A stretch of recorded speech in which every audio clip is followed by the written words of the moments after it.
Issue 5, City Under Shadow, Part 2, Labyrinth of Lies Summary. Uberman and his allies find themselves ensnared in the Faceless's web of deception. This issue unfolds as a tense game of cat and mouse through a figurative labyrinth of lies set across the city. Clue leads to clue, often with traps attached. Uberman must navigate false leads, moral dilemmas, and personal tests crafted by his unseen adversary. We see Uberman's strategic genius on full display as he deciphers puzzles and patterns, all while steadfastly refusing to lie or be manipulated. Supporting characters Valerie and Captain Grant aid in ground investigations, even as each revelation seems to deepen the mystery. The Afro-Futurist elements glimmer here, as Uberman leverages cutting-edge tech drones, AI pattern analysis, that he has secretly developed, showing how technological evolution is now integral to his crusade narrative. The Faceless has thrown down the gauntlet, and Uberman picks it up with determination. Capital City becomes a chessboard for their battle of minds. In the early pages of this issue, Uberman receives an encrypted message through one of his dummy servers. Remarkably, the adversary has found a way to communicate directly. The message is a riddle, referencing a classic African proverb Grandma Amma once taught Jamal. Until the lion learns to write, every story will glorify the hunter. Uberman recognizes it as a commentary on controlling the narrative, exactly what the Faceless is doing by twisting truths. Attached to the message is a set of GPS coordinates. It's clearly a lure, but one he cannot ignore. Before heading to the coordinates, Uberman assembles tools from his upgraded lair, now a hidden sub-basement of the community center, outfitted with advanced computers and a mini workshop funded discreetly by a grant Jamal secured for community tech. He deploys a few autonomous drones, small quadcopters, painted matte black, to scout the location ahead of him. The coordinates point to the old Riverside rail yard, now defunct and overgrown with weeds, littered with rusting train cars. The drones buzz low through the yard and stream live footage to Uberman's heads-up display inside his goggles. He spots something peculiar. In the open clearing between derelict rail cars sits a lone television set, old-fashioned with rabbit ear antennae, plugged into a portable generator. Sensing a trap, Uberman enters the scene cautiously, every sense on high alert. Suddenly, the TV springs to life with static, and then a masked figure appears on the screen. A smooth white mask without features. The Faceless. The voice is distorted, neither clearly male nor female. "Welcome, Uberman," it crackles. "Do you like games? I've been dying to play one with you." The television displays a countdown. 3 minutes. The Faceless continues.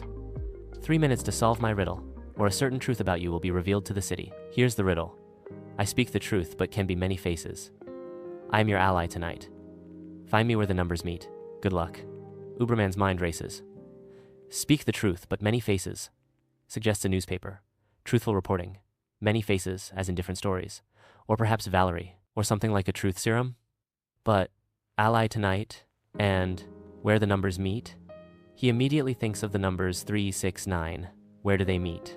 Perhaps at 3rd Street, 6th Avenue, 9 o'clock, or intersection of 3rd and 6th at 9 p.m. He quickly calls Valerie via his encrypted comlink and asks her to check the intersection of 3rd and 6th downtown. At the same time, he texts Captain Grant to be on alert for any mass broadcast in case the truth about him, maybe revealing his identity, is about to be leaked. With seconds to spare, Valerie arrives at 3rd, 6th, just a few blocks from the Gazette office, and finds a public newspaper vending box with a digital timer strapped inside it, ticking down.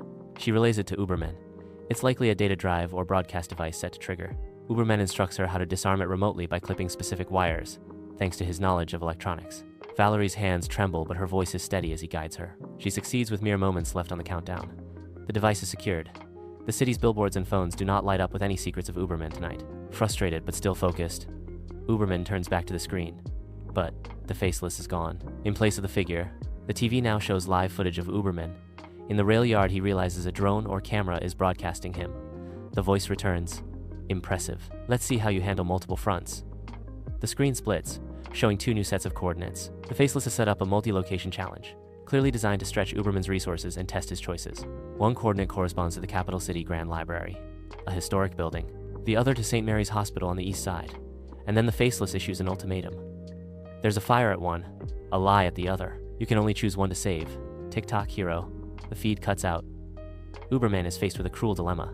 If the villain speaks true, lives could be at stake in a fire. But a lie at the other may be some false evidence trap or smear that could ruin someone innocent if not stopped. His ethic pushes him to protect life first. He calls the fire department anonymously to get them en route to the library just in case, and then he races to St. Mary's Hospital himself, knowing the hospital houses many patients who can't be moved easily. A fire there would be catastrophic. Using a grappling hook to hitch a ride on a speeding elevated train, he crosses town in record time, heart pounding with worry that he might be playing right into Faceless's plan. At St. Mary's, an eerie quiet greets him. The night shift runs normally, no alarms. Uberman dashes through the halls in costume, startling nurses. He quickly realizes there's no fire here. In that same moment, an urgent call comes from Valerie. The library is ablaze, and she's nearby heading there. Uberman curses under his breath. The Faceless tricked him with a classic ethical bait and switch. He underestimated how ruthless the villain could be in exploiting his morals. Without wasting another second, he sprints back out and grapples onto a passing commuter helicopter. One of many new transit options in this near-future city, essentially hitching a ride toward the library district. Hanging beneath the chopper, cape whipping in the wind, he prays he's not too late.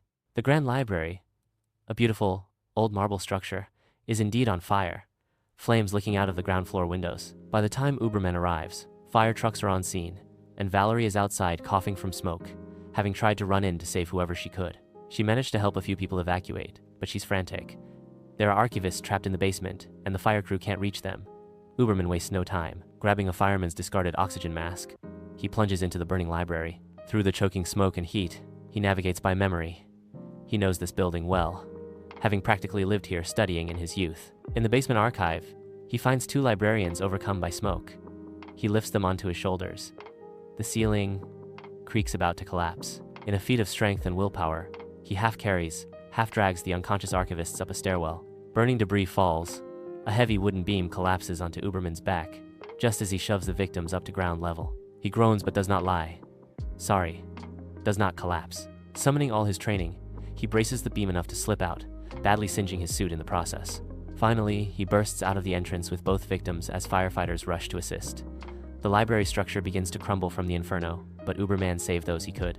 Valerie runs to him, helping him away from the blaze. His cape is charred, his arms blistered, but his first words, "Is everyone safe?" Valerie nods, tears in her eyes at his selflessness. As dawn breaks, the fire is under control. The cost of the night's game is heavy.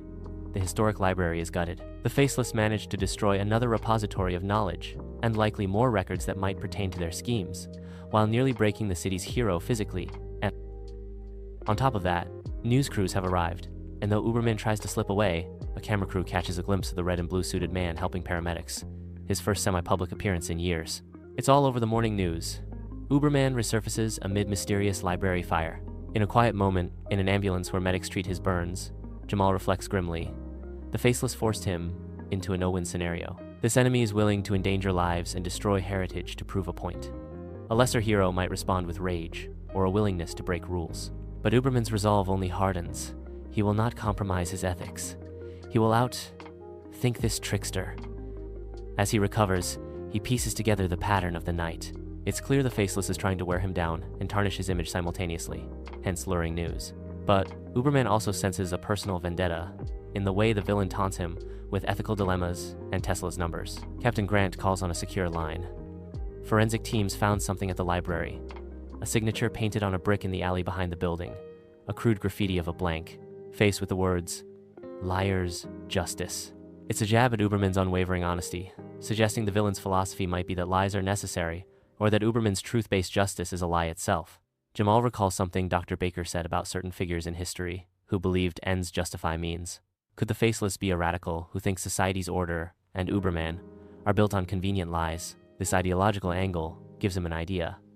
He asks Valerie to research recent op-eds, forum posts, or manifestos about truth in society. Meanwhile, he delves into his own digital archives of criminals he faced, any who were especially skilled in disguise or tech.